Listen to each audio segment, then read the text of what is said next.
as we hit this final panel, I'm looking forward to looking at that data again, but also to understand what we're looking at here.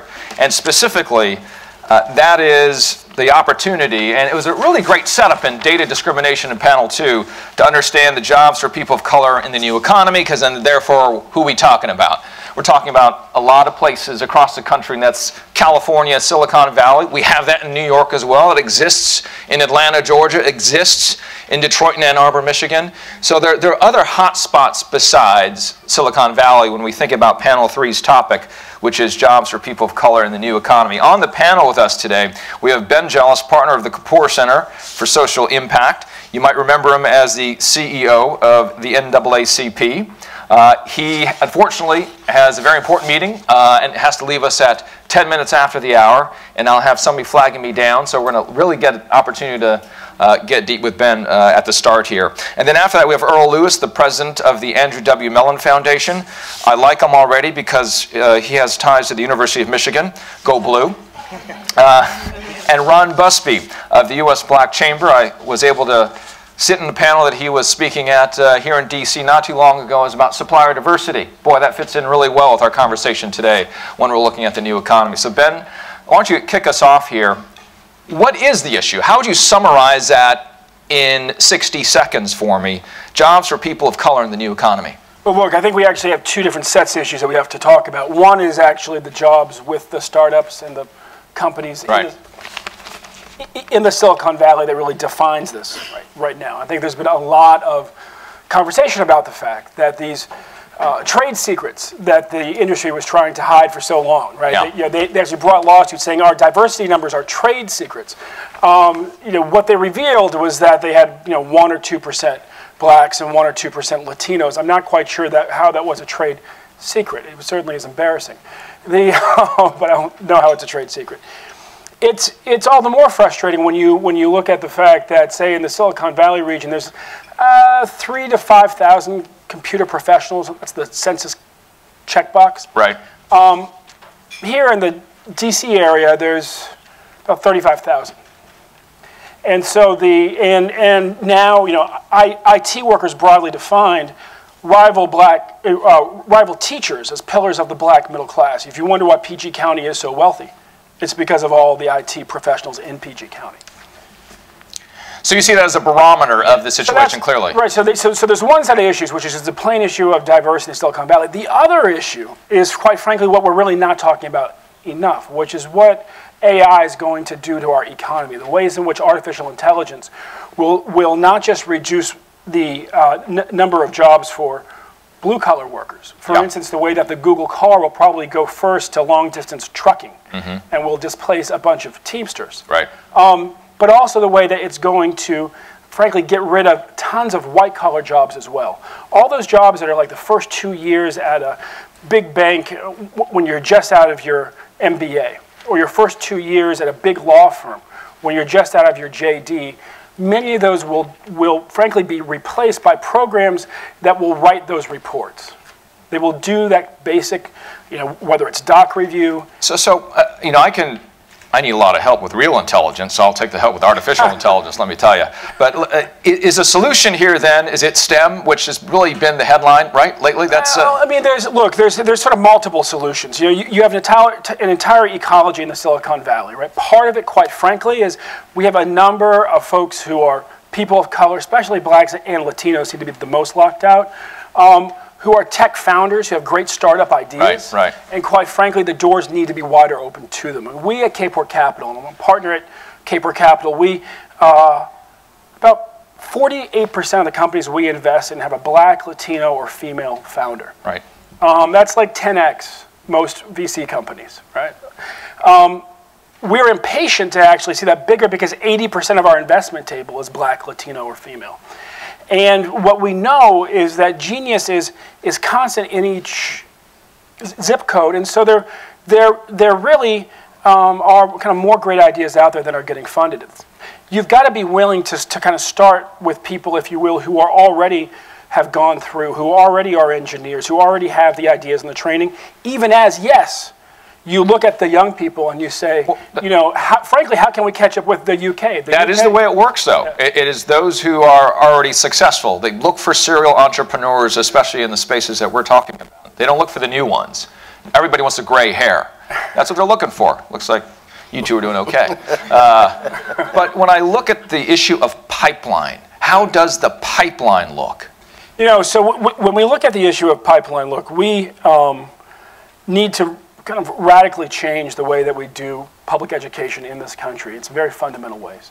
I mean, one is that we have to make sure that, you know, every high school, every junior high school, and quite frankly, we should even go, you know, to 4th and 5th grade. Kids are being taught comp sci. We have science labs. Yep. You know, we run a program every we take kids from schools that are typified as 100% free and reduced lunch. We ask the teachers not for their A students because we figure there are other folks coming for the A students. We want the B and C students with promise. Mm-hmm. We give them 3 summers of intensive STEM training, intensive comp sci after freshman year, after sophomore year, after junior year on the campuses of Stanford, of USC, of UCLA, and UC Berkeley. We're talking to University of Michigan and Morehouse right now. Now you're good. All right. And these kids, you see their arc. I mean, it's just 16 extra weeks of school. Right. You know, but you see their arc bend up, and we have done this for 10 years, and we send dozens of these kids to MIT, to UC Berkeley, to Stanford for college. Do you have enough resource to push that forward, though? No, I mean, but the thing is that what we're doing, the public school system could do if they wanted to. Right. I mean, you know, if you read the paper last week, in the UK, they have now said we're going to teach all of our kids comp sci. In the US, we have 16,000 different school districts, and we really have to find a way to herd those cats, or we will fall behind. So I cannot help, and then I'm going to bring in our other 2 panelists. You know, in this administration, they came up with something. We talked about this over the last couple of years here at the State of Race with the Aspen Institute, and that's the promised neighborhoods, right? Is that what's needed, this holistic approach? Not STEM, is STEM too, like, you know, rifle focused? Do we need something like promised neighborhoods? We need to do a better job with public education, period. Let's not go too far, though. We're going to stay on. No, right. But what I'm saying is, I mean, that's part of the issue, right? But we also, I think, you know, really need to be laser focused on the future. You know, our country, quite frankly, right now, the prosperity that we see, it's fueled off of investments in public education that we made 20 years ago, 30 years ago, that have begun to rust. You know, in California, for instance, 30 years ago, 40 years ago, they were spending 11% of the state budget on public higher education, 3% on prisons. Now it's 11 or 12% on prisons and about 6% on public higher education. Yeah. You can't keep going in that direction and own the future. You just simply can't. All right, I want to get summaries from other 2 panels here. Earl, how would you describe this? 60 seconds on this issue of people of color in the new economy. It's clear that the new economy indeed needs a STEM focus, but it also clears that's not the only focus. Yeah. And so the challenge, I think, as we look and realize it's not just a digital economy, it's actually a knowledge economy, and trying to figure out the ways in which people need to be grounded in a whole range of knowledge bases. And so I was 30 years a university faculty member at Berkeley, Michigan, and Emory, and a senior administrator in that time, and think through what it means to actually begin educating in 1984 when I started teaching at Berkeley, and 2004 when I left, or 2004 I left Michigan to go to Emory, and then 2012 when I left Emory. And I realized that the technology was a thread throughout. And what happened is that our notion of time and knowledge actually changed. And so a generation went from 25 years to 18 months as you think about what it means to be part of the digital sort of era. That means, though, we step back and you realize, and as one engineer friend of mine said to me quite eloquently, actually, he said, you realize for all of our sophistication and the ways in which we can come up with algorithms to predict a whole range of things, we didn't predict 9/11 because it had more to do with religion and then it had to do with science and technology. Our inability to actually understand the range of issues we should be confronting and our need to actually begin to educate, particularly kids of color, for those range of opportunities. Because I worry if we actually only focus on STEM, there won't be anyone sitting on a platform like this who's in the news media. I worry that if you look in, I live in New York City now, and when I go to all of the major museums in New York City, there are no African-American curators outside of the Studio Museum of Harlem. I mean, there's a way in which the cultural artifacts of what it means to be human, if they're not preserved and interpreted by a range of people, we end up with one story rather than the full range of stories that make up for human history. Just one little pushback, which is that code is actually going into everything. I don't disagree with you, Ben. Dual educated. Like the old way it used to be, right, is that you would go to either the School of Arts and Sciences or the School of, the Applied Sciences and Mathematics and Engineering, and now we actually need to kind of train our kids to be more versatile. Yeah, but let's get Ron in here, our pinch hitter for today. Ron, thanks for being on the panel. React to both what Earl as well as Ben was saying here. In our community, the #1 concern is unemployment. There's 1.9 million unemployed African Americans in the country. But there's also 1.9 million African American owned businesses. I say it all the time, simple math. 1 + 1 can equal 5 in our communities. If we can, as a community, support the businesses that hire us, we don't have these conversations going forward. It's on us to support us, to hire us. 1.9 million unemployed African Americans, 1.9 million owned black businesses. Each one of those hires one. Our community is taken care of. The average African American spends less than 3% of their net income with other African Americans. In the Asian community, the dollar stays in their community 28 days. In the Hispanic community, their dollar stays in their community 21 days. In the black community, our dollar leaves within 6 hours. I'm getting my check, I'm going to a payday loan center, I'm cashing my check, and I'm running out of my own community to spend my dollars. We're boycotting our own communities. We don't need other communities to make it bad for us because we're doing it ourselves.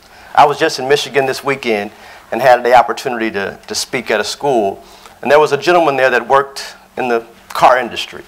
He said he had moved there from the South in the 60s, and with no high school education, no job application, he was able to get a job by passing a physical.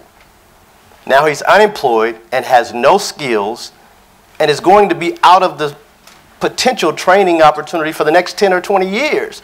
And so we say, for this new community that's coming up, the young folk that are coming up, I'm all about STEM, but we still go to the cleaners.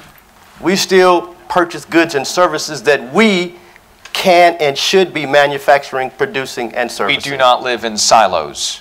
We do not live in silos. I want to show some data. Ben, I think we've got 10 more minutes with you here, and I know, Earl, you have a response to what he's saying there. But I want to show some data specific to the new economy, and because that icon, it seems, that stereotype is always Silicon Valley. This is a report that will be released on May 4th, which looks at diversity in Silicon Valley. So I was able to steal away 2 slides from them. This is the first one of this. There we go. Here, this is the first slide. And when you look at the numbers, I'm going to go over here to my right because it's right there on my right. The green are those who are white and in executive positions, manager positions, and professional positions. But you'll notice the slices of pie here. The pink is Asian American. The darker slice is black, Hispanic, and other. Now, personally, I'm used to seeing things around the other way, where the small slice is the API group. But needless to say, we can see that all groups are not well represented here when we look at Latino, Black, and Asians. They're lagging behind in the numbers. And this is the other one, and then Ben, I'll get your response on this. It's women of color. And I know it's hard to see here, but for women of color, you look at all the way on the right. The left is white men at 1.64. That is the executive parity index. On the right, you have 0.33. That's for Hispanic women.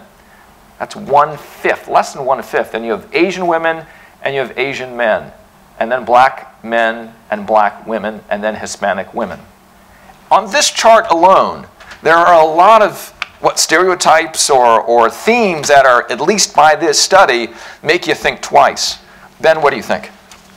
You know, look, in the Silicon Valley, folks like to say that we're a meritocracy. It's more accurate to say that we are a mirrorocracy. that you have companies that may start with somebody hiring literally their roommates in college, and then you take that out to the 12th power, basically, and you find out that you have a huge institution that only recruits from 7 colleges. So before you even talk about race, you have to talk about like the people who go to the other 2,000 or so colleges and universities in the country. Silicon Valley has a massive exclusion problem, and you can't be excluding literally 99% of the colleges in the country from your recruiting efforts if you're a big institution, and say that you're a meritocracy, because you cannot be certain that you have the best and the brightest of any color. At the same time, the Silicon Valley exists in a context. If you're familiar with the peninsula, and I've done deep dives into racial profiling in that area, it is a place that has huge problems with discrimination in housing, huge problems with racial profiling. There is a particular culture there that pre-existed the arrival of Silicon Valley, that Silicon Valley has adapted to. Again, when you look out here, you see a very different, this is the second largest digital economy in the country, the one that exists basically from Dulles Airport to BWI Airport.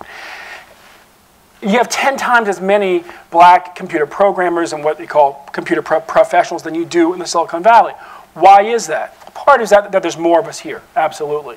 But part of it also is that those companies, the Boeings and the Lockheeds and all the different defense companies, have created relationships long-standing with HBCUs to make sure that kids are coming out of those schools ready to go into those companies. That's what we're doing at Kapor Capital with Morehouse. Those are the conversations that we're starting with black colleges, and that my partner, Frida Kapor Klein, is actually leading the biggest tech companies in helping to figure out their strategies. We've got to shift it. We've got to realize, quite frankly, that a lot of those businesses that you mentioned are imperiled by the digital economy if they don't adapt. And that's really the one thing I want us just to think about for 1 second is, think about Uber, right? 20 years ago, what did we call Uber? If you were, say, in Harlem, you called it a gypsy cab. Go try to find a gypsy cab right now. You can't. There were a lot of black and Latino businesses that were gypsy cabs. They're basically gone. We have to be very clear that in the so-called demand economy, a lot of what people are fixing, or the kind of new business models, are old business models that got us through segregation. But if our business people aren't prepared to actually find a tech co-founder, dream really big, and actually adapt to this new economy, then they get left behind. I can't tell you how frustrating it is to be a venture capitalist, to have a company come in that's black or Latino with a great idea and have to turn them down because they think too small. And literally have spent hours, very frankly, they said, look, there's a bubble right now. Come on, guys, if you inject this great idea there, we will simply be the people who invested in the great idea that somebody else picked up on and replicated, and we won't be able to invest in them because we're conflicted because we invested in you. And Ben, that's the conversation when you go to the conferences on this very topic, is capacity, right? Can you ramp up fast enough? And when I look at this data that came out from Ascend, and is going to be released soon, I look and I say, is there capacity, though? Right? Do we have the executives to take this on? There is absolutely capacity. This is like the old conversation we used to have about black quarterbacks. There is capacity, right? There are black guys who can be quarterbacks, always have been. The issue really has to do with 2 different mindsets. On the mindset of the companies, they actually have to decide to be a meritocracy and say, if we're a meritocracy, we are going to have a relationship at least with hundreds of universities, or 100, not with 7. For the entrepreneurs in our community who have been the bedrock of our community, and where it runs much more articulate than I am, we have to be willing to adapt our mindset too. And simply recognize that the business environment has changed more rapidly, say in the last 15 years, than it had in many ways in the 100 before that. And so you've got to be able to change, and you've got to be able to say, you know what, in some industries it's not going to be an option to just kind of have the business for this neighborhood or this city. Mm-hmm. You're going to have to be willing to think in a way that's much more national, much more global. You're turning into a pumpkin. So you've got 60 seconds to give us, if you could wave that wand. Or just the 3 bagels. Well, I didn't want to say anything. This is being streamed, I think. What would that be? What would be that magic solution, that one wish coming out of the genie, if you had a genie?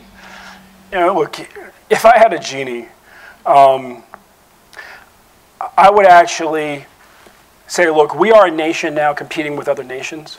We have got to transform how we do public education. It cannot be that we have 16,000 different decision makers that all have to make the same decision for all of our kids to learn how to code. We've got to figure something else out. Ben Jealous, thank you so much from Kapor. I appreciate your time today. Thank you. Yes. All right, let's talk about this, Ron, and then you, Earl, after. You know, when I saw this data, and then I'm going to move on to another point here, I was somewhat surprised. And I know Ben said it's not a capacity problem, but if I'm going to, let's say I'm a venture capitalist, and you know, I want to stock this new venture with somebody who is of color, I might have trouble finding somebody. That's an executive, based on what this is telling me. Yeah, a couple things that kind of jumped out at me at this chart is two, and one of the things kind of piggybacking off of what Ben said. One, higher education. Myself and many African Americans have had the opportunity to go to an HBCU, a historically black college or university. Graduated from two, undergrad Florida A&M, graduate school Clark Atlanta University. But the fact is, in the next 20 years, half of the HBCUs will be closed. So when we're talking about reaching out to minority communities, we have to think outside of the box. In 2013, more African Americans graduated from the University of Phoenix than all the HBCUs combined. What that tells us that we are now getting educated differently. So we can't look at the old models trying to create and fix new problems. Secondly, if I look at the chart, not only is there disparity amongst men and women of color, but just of men and women. Of the 1.9 million African American owned businesses that we operate, 1.1 million of those are women owned businesses. So men are falling behind not just on the employment opportunities, but also the business opportunities. Earl, let's piggyback off that. Is it because of what we're seeing in higher education as well? More women are going to college than men. There are several factors, and clearly there are indeed more women going to college than men, but those charts actually refer to something I think is even more insidious in a way. It's actually the networks of relationships actually produce opportunity in America, and they always have. And so when you go back to Ben's point about what's going on in Silicon Valley, it's just those 7 schools that he referenced in some ways also talks about interlocking relationships. And so if you begin to look and see who sits on which boards together and how they actually inform one another, both as VCs and then in other ways, they reproduce themselves. This is California. It was the first state in the union that had people speaking Spanish 50% or greater in 2000. What happened? It's also America. I mean, and so so the other part is that we don't jettison our history just because there are changes in the numbers. It's this notion that I actually think is a pipe dream, actually, where people will say that America's future is in this demographic diversity. That if we wait to 2050, all this will be resolved because we'll end up with this coastal diversity, East Coast, West Coast, and Gulf Coast, and that will transform America and make it different than it's ever been. It's a pipe dream. In a way, what you have is also the history of certain kinds of behaviors that themselves get reproduced, even in California. HSBCU, when we look at those historically black colleges and universities, is that the solution? Do we need to like double down? And you're saying half of them will be gone. That doesn't sound like we're going the right way. Well, I mean, it's also the case that, I mean, to the point, I mean, the state institutions, they were created in a particular period for a particular reason. Many of the states in the South have pulled back on those particular reasons. There are also greater opportunities than existed at a time when they were actually created. And so when I was at Emory, and I would say to my good friends at Morehouse all the time, if it came down to a numbers race, I'm going to win because I have more dollars. In terms of putting dollars on the table for fellowships. And that is a reality too. There's competition in higher education that can't be ignored. But the real question in my mind is actually going back to how you structure then opportunity. I mean, how do you take those 1.9 million entrepreneurs and make them known to the various people who are then looking for jobs? Because that's a piece of the puzzle there. The second part is then how do you actually broaden out that network? And so, and I'll end on this point because I found myself on a public board for the first time in my life with the first person of color on the board, and all the other 5, 6 were VCs. They were all venture capitalists. Right. They all knew each other. They all had been working together for years and propping up startups of one form or another in the digital environment. You talk about a pipeline when we look at corporate boards, for-profit corporate boards, and that's an opportunity certainly that has been discussed in many a way. I'm glad you're on that board. And I want to take a step back, though, to education. Are 4-year universities the way to go? Who wants to start? I mean, I have an answer, but when I look at the new economy, I mean, do you just need practical skills? Do you just need to show me how to program? Do I need a 4-year degree for that? Well, I don't know if programming is a solution, and I think we get caught up in what's popular or what's hot this moment. 20, 30 years ago, manufacturing, the automobile industry was hot, and that's where everybody was going. I think we need to be training critical thinkers. Yeah. We need to be training people how to be innovative. Where? Wherever they are. Yeah. And that means online in many cases, because many African Americans don't have the privilege of staying in a university 4 or 5 years. They go 2, 3, and many times 4 years, but because of circumstances can't finish. But they're not still thirsty or hungry for education. They just need to be able to get it where they are, and many times that's online. So that means for you, my friend, Professor Earl, your places aren't necessarily going to be well-stocked. Actually, I think they will be well-stocked. I mean, I think the demand for a seat at the most selective of colleges and universities in the United States is as great as ever, if not greater. I mean, here's the other part, though, and it goes back to an earlier point. Clearly, some percent of Americans will need and should make use of online education. Clearly, we need to rethink whether or not the 4-year educational model that was based on an agricultural environment and where people showed up in September and they left in May or June because they had to go home to actually plow the fields and harvest the crops makes no sense in a post-industrial setting. And that's the part that has to change. But it's also clear that colleges do more than just provide you with sort of introduction to basic learning. There's also a socialization piece that goes on there. Those networks that were mentioned earlier develop in those dorm rooms and on those floors as people are talking to one another, and where they're leveraging not only what they know in their relationships, but leveraging their parents' relationships and their cousins' relationships and everything else that actually turns into a new opportunity down the line. I mean, for all of the people I know who have started businesses, and I ask them a simple question. There's all this talk about the need, there's no longer a need to go to college. What are you doing with your children? And to a one, they sending their children to school. They're sending their kids to college. And what I worry about is that we may end up with an even more stratified society in the future, where some have access to the most powerful tool, which is an education and the network that goes along with it, and others do not, and which will exacerbate the problem rather than actually clearing it up. But it's not a 1 or 0, right? So are we moving more to a balance where there may not have been a balance before? Moving away from 4-year institutions? I have not seen. I mean, the university. We need to. I'm not saying are we going there. Is that what we need? Yeah, but I mean, so to fix this issue that we're talking about, and that is people of color in the new economy, and getting them faster into that pipeline. Well, I mean, it depends on what you're actually trying to accomplish. Because I actually would share this sense that when I'm hiring someone.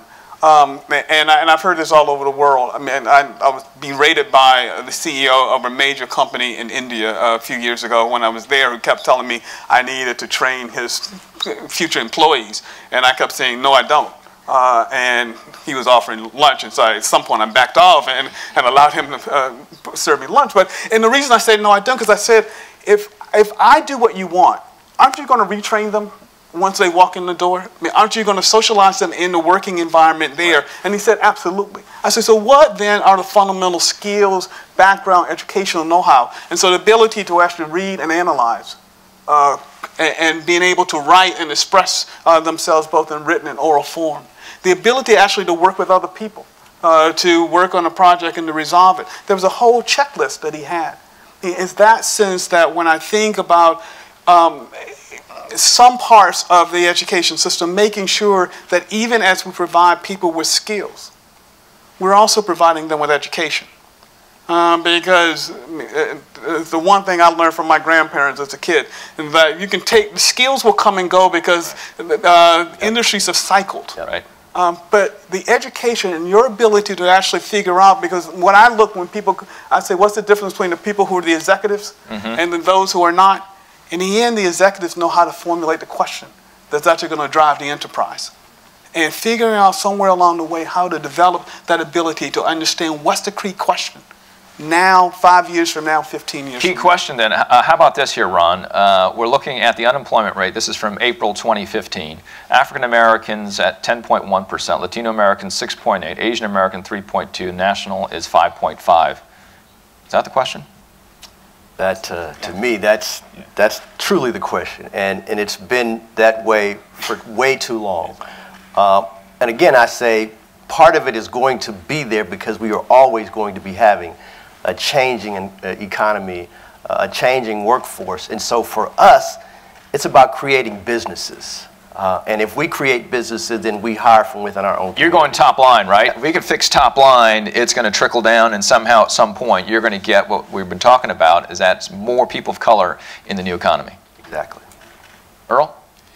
No, I totally agree that if you look back and it's that sort of plot unemployment rates across a 30, 50-year cycle. I got that too. You want to see it? No, I bet you do. I bet you do.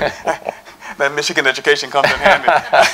Every once in a while. But I actually think it's partly creating new businesses. It also positioning people to take advantage of the jobs that are there in a variety of settings. And so what's not been mentioned is that when you look out over the next 10 to 15-year period, elementary school teachers and secondary school teachers, there's actually going to be a growth in jobs in those sectors. I mean, who will be in the classrooms are as critical, I think, as anything, because they actually play a role in shaping those 4-, 5-, and 6-year-old kids to believe that they not only can learn, but they must learn and must be able to figure out a way to secure themselves in this present America, let alone a future America. All right, we're going to go to questions and answers in just a second, so if you could go up to the 2 microphones we've got. I'm going to get a quick one from Ron here and react to this here. And I showed this at the top when we first opened today on the state of race. And these are the states in 2025 where we will have majority minority. Is part of the strategy here, we can't hit all 50 states. Let's go for these 7, 8 states right now. You know, the irony of this is that many African Americans were born in the South, obviously. I was just in Ferguson a few months ago, having conversations with some young black males there. And the real issue is there's no employment opportunities. Our parents had the same challenges, but they moved. They went where there were jobs. So they moved to Detroit. They moved to California when there was, and so we have to have that same mindset. This graph is a great indication of what's going to happen in the future, but we're really concerned about today. And if we wait until 2025 to address an unemployment issue or where we're going to have job opportunities, we're going to miss the boat. I say that there are job opportunities today in your own community. You just have to think outside the box, be creative, get your own community to support you. We can fix this. Great.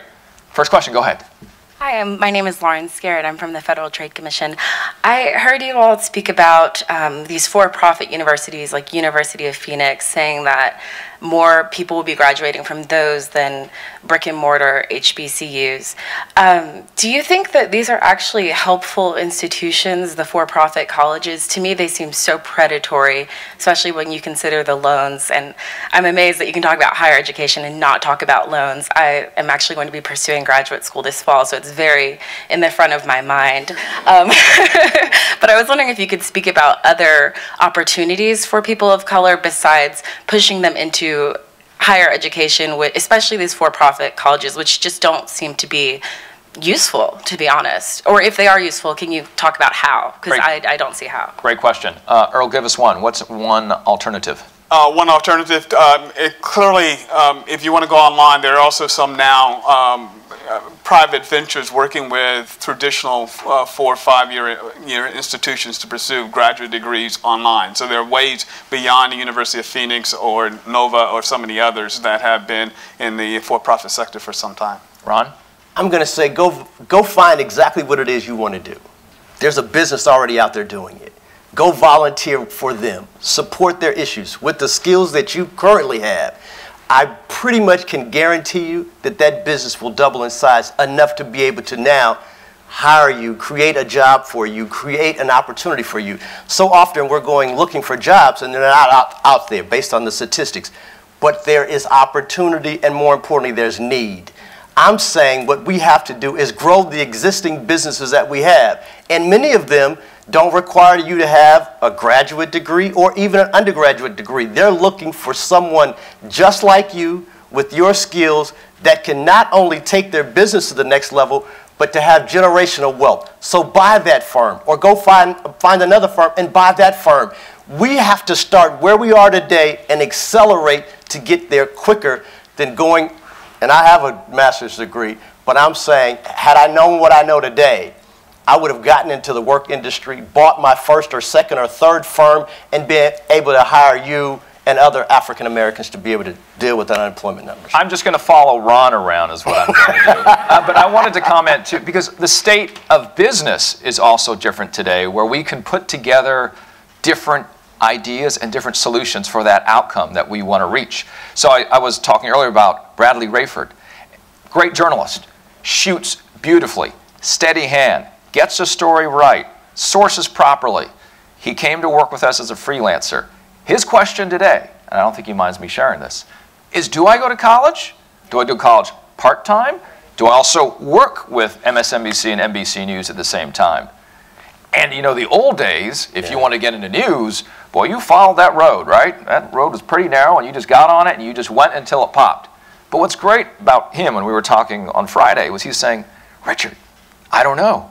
Because I now have, because business, even something as structured as the big networks, are saying, hey, yeah, let's think about this twice.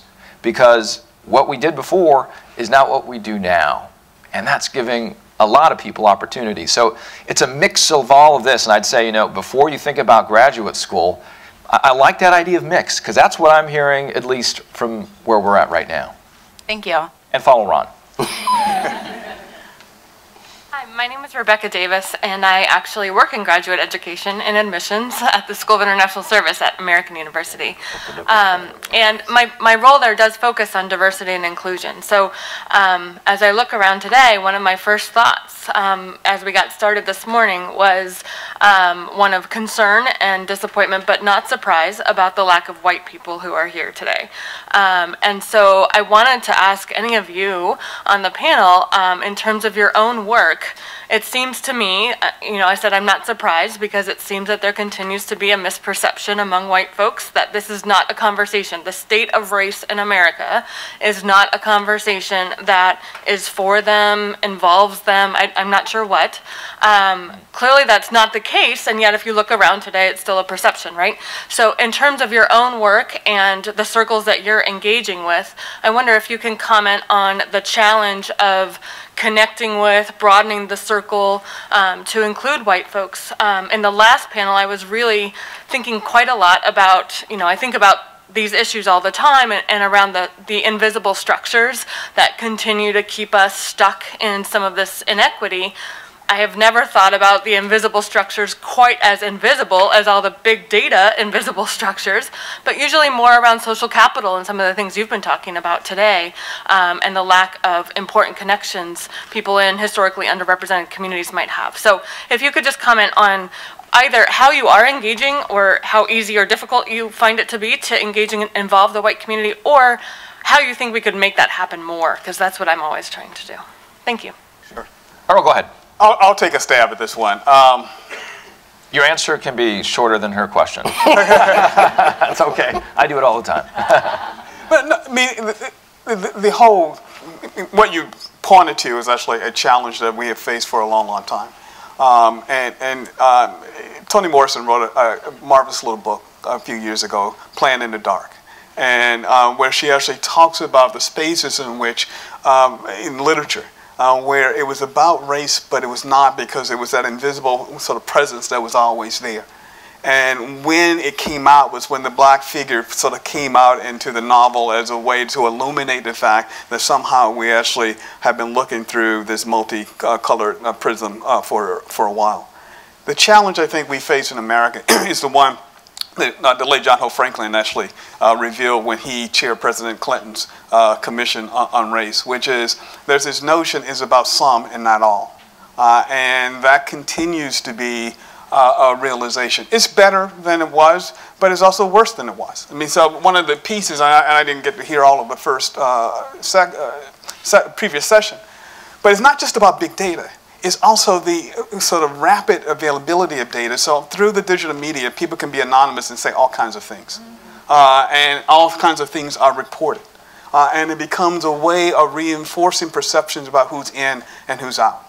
And so I used to say to my students, and I say to my colleagues, and now I'm a philanthropist. And what does that mean? I'm president of one of the major private foundations in the United States. And so we give away a lot of money on an annual basis to assist things that are part of our purview. And so the people I'm talking about are the folks you were pointing out, the majority of whom are white, sitting around the table with me. And so what we end up doing is asking, are there questions that actually remind us that they can't be addressed in a year or 2 or 5 or 10 or 15? Are there some questions that are so weighty that requires an investment on our part for the next quarter of a century, if not beyond? And so our answer has been yes. One example of that is we're actually going to begin to produce a series of volumes on the value of diversity for a democratic society. That our foundation will put its weight behind, its money behind, and will publish for the next 25 years. Because we don't actually believe this is a one-year event. And it sets us apart from some other foundations where 3 to 5 years is the horizon. How many minority-led organizations is your foundation looking at and investing in?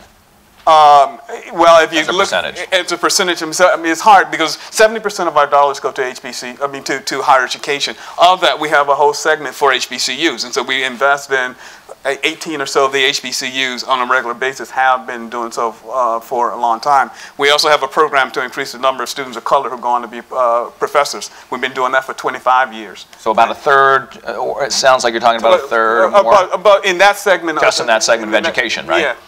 And then we go to the arts, and we have another whole section in the arts. And so there, I mean, if I were to put a number, it's 15 to 20%, but then in certain areas it's even more than that. Is this in the mission statement of the foundation? It's in the mission statement. Okay. It's so in you the guys are following through with it. Yeah, we are following. Our mission statement says essentially that is to strengthen, promote, and where necessary to defend the contributions of the arts and the humanities and higher education to the well-being of a diverse democratic society. Ron, you go to a lot of these conferences and we're looking at the economy, and we're talking about the new economy today, and the question that was asked was about who's in the room. Who's in the room when you go to these discussions, and what would you surmise as to why that is the way it's laid out? Great question. I really think it's the question that needed to start, and that's because. Oh, thanks. I appreciate that. Okay. It's got to start. It's got to start at the top. It's got to start at the top. Yeah. And we're talking to each other, and we get it. We understand our concerns and the challenges that we have in our own communities. Black folk know we got the 10% unemployment. Asians know that they're underrepresented, but until the guy at the top, the CEO, and it used to be that case when there were goals and there were requirements. In today's environment, and we can talk about some of the corporations that are in the room, they understand diversity, but to them that means advertising with a black face, as opposed to spending money with a black firm.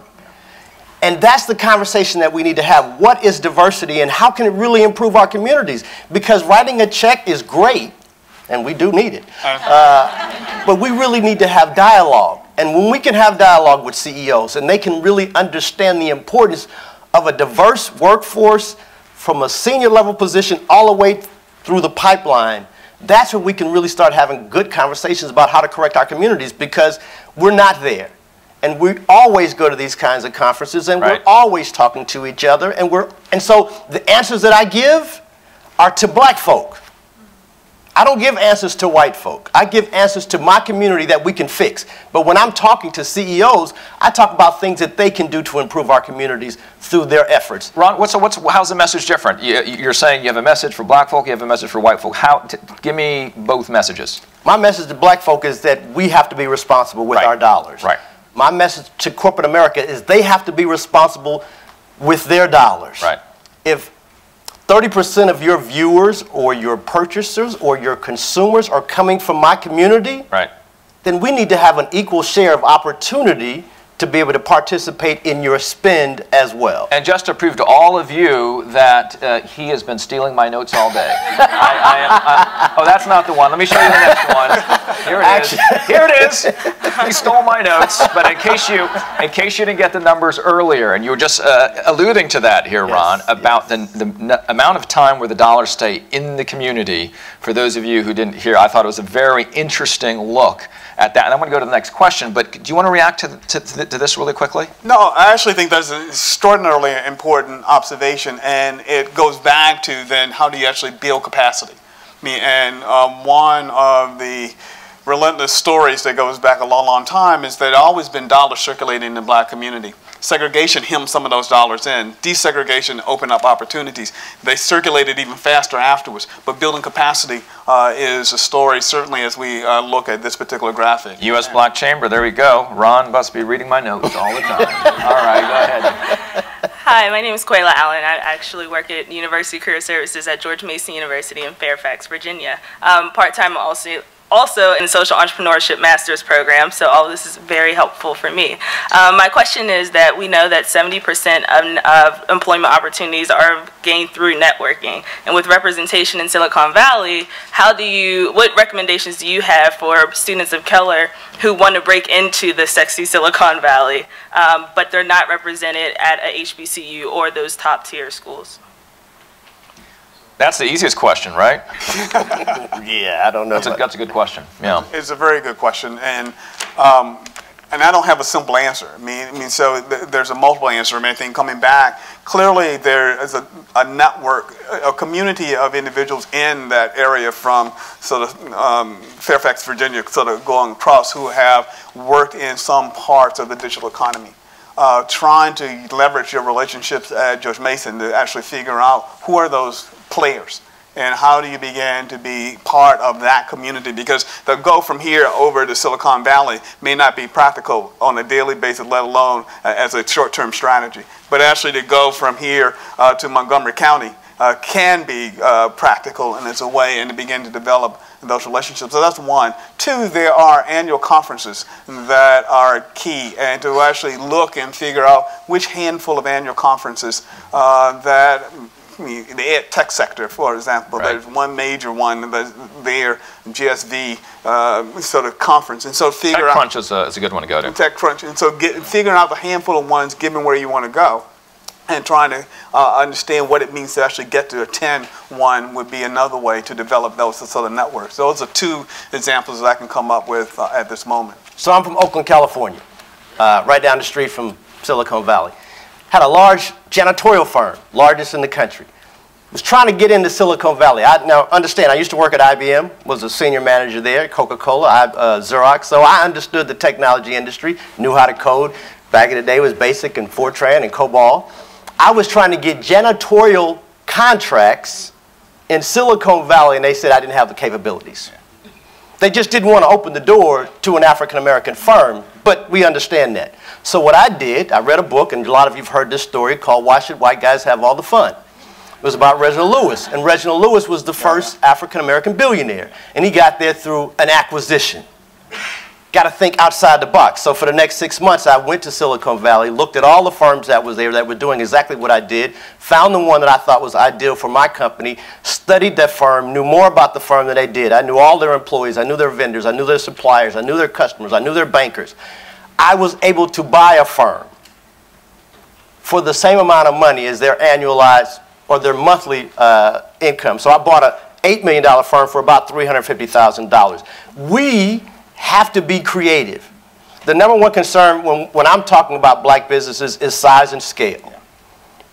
The average black business is doing less than $165,000 in annual revenue, keeping less than $43,000 in profit. So we don't need a lot of new businesses because they're not going to be able to really compete long term. I need for you to find another business that's doing exactly what you want to do, merge those two firms together, and now go after real opportunity where you can be creative and have an impact. But I say, never, ever, ever let no be the determining factor of what you are or are not going to do. There are jobs there that has your name on it. You just got to go down there, be consistent, be diligent, and make sure that you're the one that gets it versus somebody else with your name. And I've also got a comment, not only that I'm up here with two nerds now, that I'm not your football guy, is also grew up right across the bay from in San Francisco. Go Niners, so much go for Raiders. So much for you guys.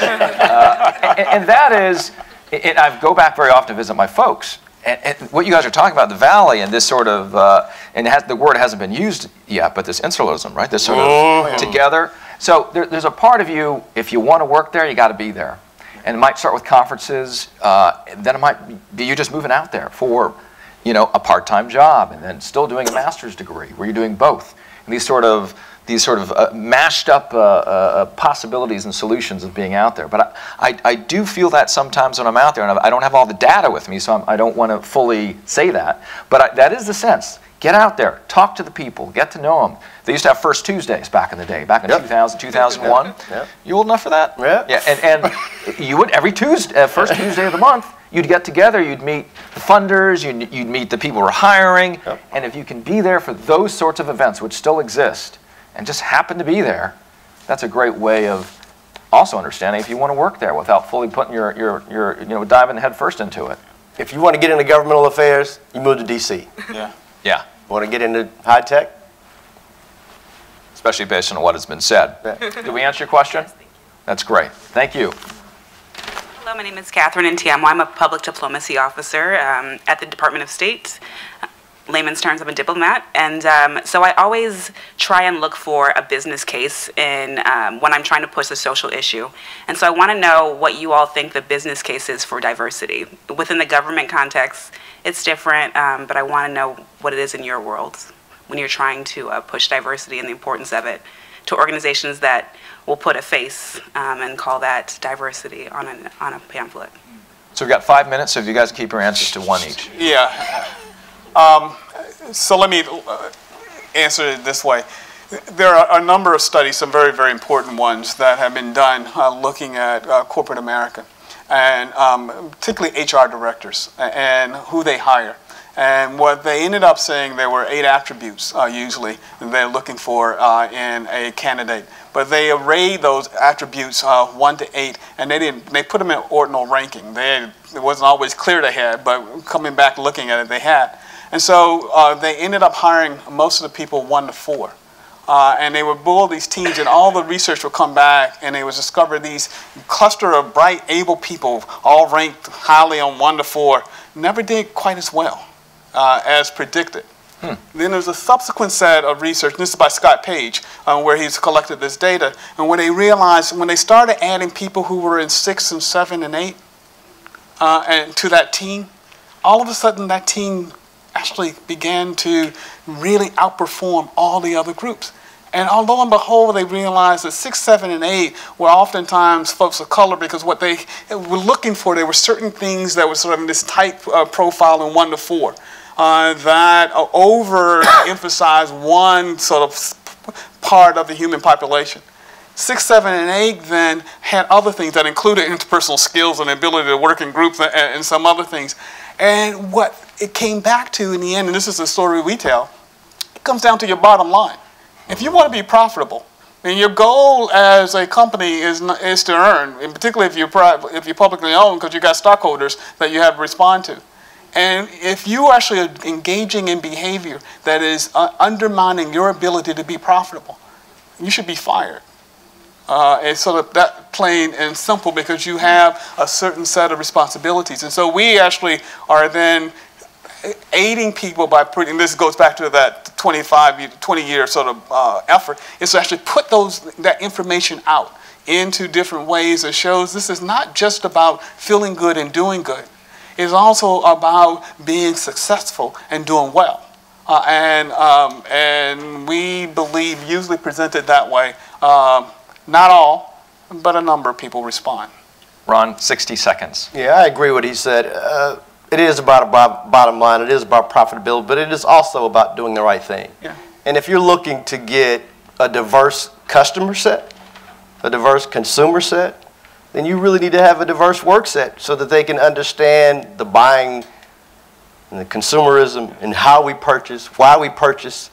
I just am coming out with a message this week about 10 firms that have made tremendous profits on the backs of black consumers. And you would be surprised that they are also making profits by dealing and understanding our culture and making sure that we're represented at the top levels, as well as making sure that they're marketing to the consumers that are buying it. And so it is a win-win. But I think, again, if it's not about profitability, if it's not about growing your firm, then it's not going to happen.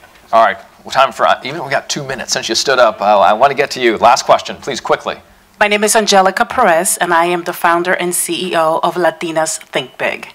And Latinas Think Big is a national platform and community of innovative Latinas.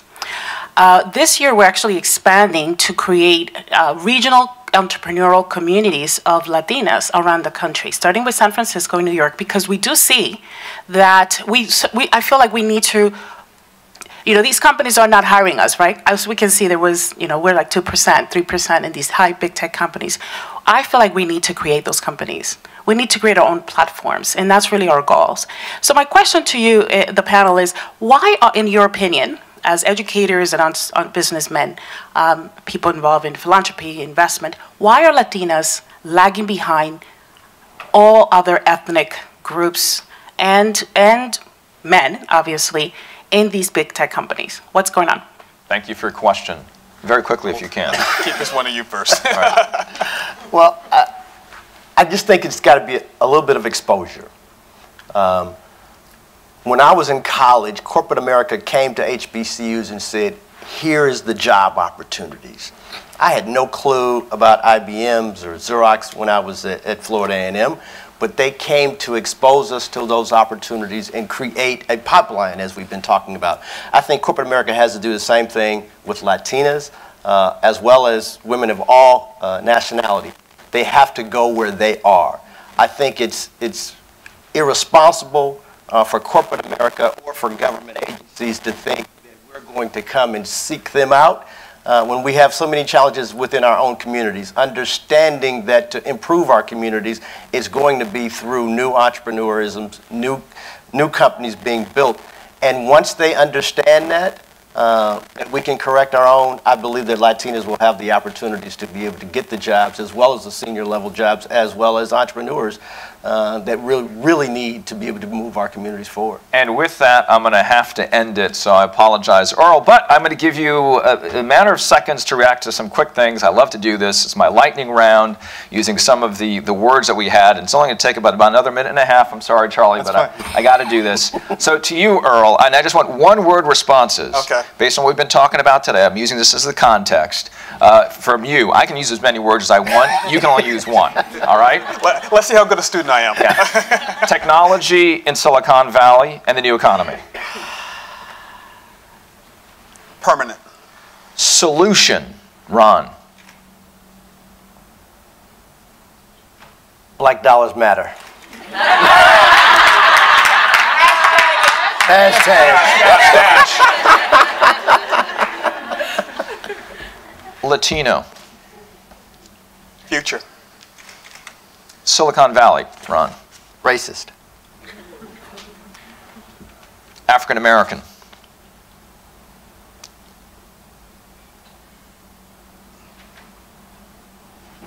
Trying to, one word. No, you're good. I like this. A good student. Yeah, no, actually,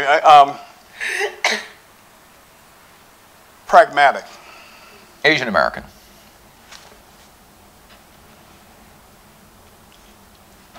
Commitment. Be careful. I'm just not. No. Underrepresentation. Unacceptable. People in Silicon Valley. Did I already say racist? No. I said Silicon Valley, so I'm saying people, not yeah.